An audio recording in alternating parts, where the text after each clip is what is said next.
Hey everybody, welcome back. My name is Abby. I'm with Fitness is Medicine. Today we're going to do another great workout you can do in your home using minimal equipment and getting an entire full body workout. So come into these workouts warmed up and ready to move. 5 to 10 minutes of a cardio workout just to get your heart rate up.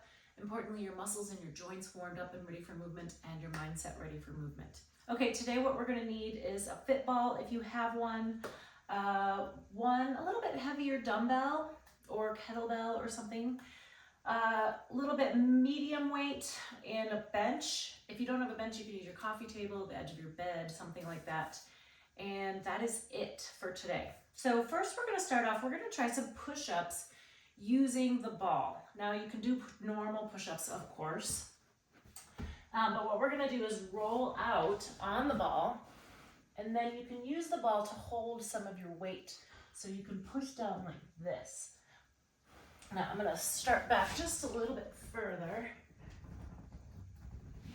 And the further you get out on your feet or your knees, the harder this will be. So this is a kind of another way to ease into a push-up, is you can have it back here on your hips and do a push-up like this. Or you can come out a little bit further.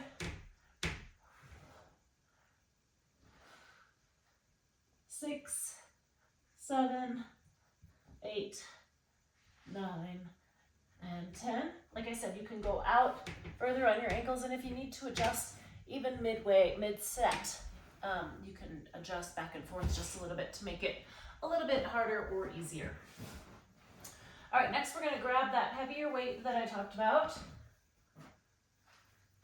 Stand up. We're just going to hold it right here. We're going to do some squat pulses. So what I want you to do is to sit back into a squat, get in that good form where you're sitting back over your heels, your chest is nice and tall, and I want you to, we're at the bottom here, I want you to squeeze your glutes and pulse up, pulse up, pulse up.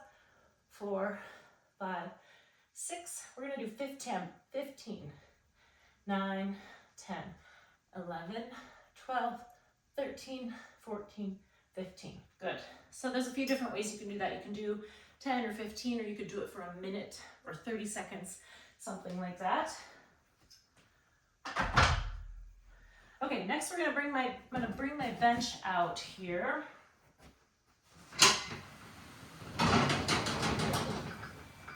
We're going to do triceps kickbacks.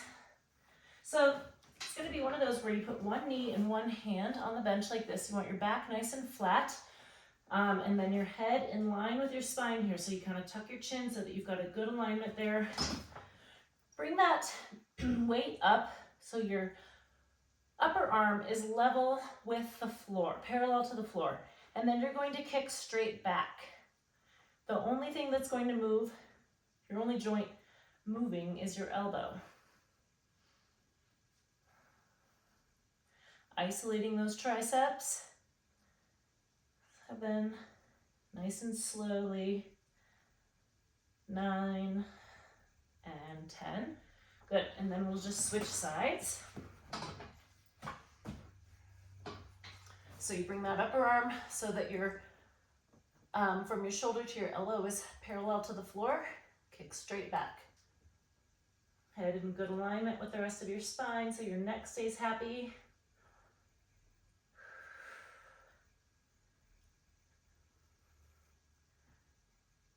Three more. 8, 9, and 10. All right, good. You may find you don't need a very heavy weight for that one. Isolating them like that can be a little bit challenging. Okay, we're gonna bring that ball back into play. We're gonna roll out on it again. We're gonna do YTAs. So I'm just gonna start with 5 of these today. These can be pretty challenging, especially if you've never done them before. And it can also be challenging to lay on the ball and continue to breathe. So I want you out like this. Your tummy and your hips are on the ball. I want you to put your thumbs straight up towards the ceiling. Now when you go, I'm out in a Y. I'm making a Y with my arms. Out into a T, and then straight back into an A. So that's 1. I want you to hold each one for 2 or 3 seconds. Breathing. might really have to focus on your breath here, as it may be hard as you're laying on your tummy on the ball.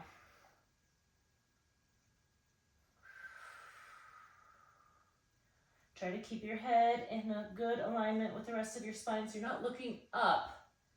You want to stay in that good alignment.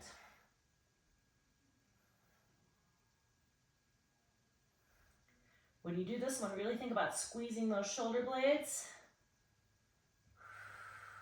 Breathing.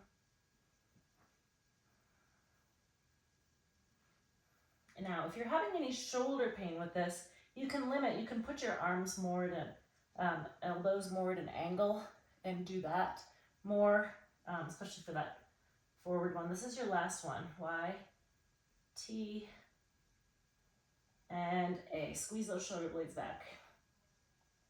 And rest. Good.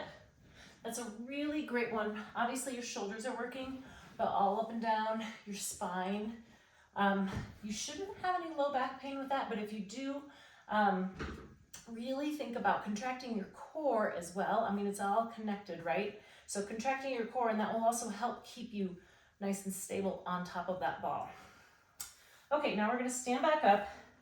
I'm gonna have you do a single leg stance, and I want you to march. We're gonna not really march because you're gonna not actually touch the ground. But what I want you to do is we're gonna put the opposite hand up, we're gonna touch, and then slowly go back down. So I'm not putting my foot down when I come down. If you can, of course, you know, if you need to, you can put it down. But our goal is to do this for about 30 seconds. Breathing.